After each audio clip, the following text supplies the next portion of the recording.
উদয়পুরের গোকুলপুর এলাকায় স্থানীয়দের হাতে আটক এক রাবার চোর। জানা যায়, এক যুবক প্রায় সময় রাবারের সিট ও ক্র্যাম্প চুরি করে গোকুলপুর এলাকায় গিয়ে বিক্রয় করে।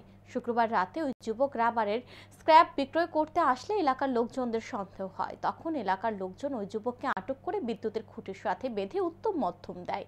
তারপর ধৃত যুবক স্বীকার করে নেশার টাকার জন্য সে এই রাবার শিট ও ক্র্যাপ চুরি করে নিয়ে এসেছে বিক্রয় করার জন্য।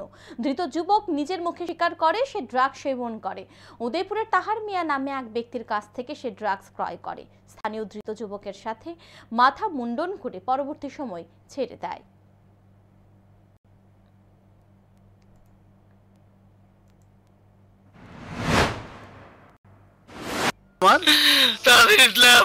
বাড়ি কোন জায়গায়? তো কি আনছো এগুলি? ক্যাপ। কোন জায়গা থেকে আনছো? আমার বাড়ির কাছে। বাড়ির কাছ থেকে? কার বাড়ি থেকে আনছো? বাগানতে, আমার বাড়ির ভাইয়ের বাগানতে। তোমার ভাইয়ের বাগান আছে? বাইরে জিঙে আনছো নি? না না জিঙে আনছো? না দিকে আনছি চুরি কইরা। তো এইভাবে কি রেগুলার আনো? না। তো এখন এদি কার কাছে ব্যস্ত আনছো? দাদার কাছে। কোন দাদার কাছে? দাদার কাছে কদিন আনছো ব্যস্ত? আনছি এমনি 2 দিনের মতন।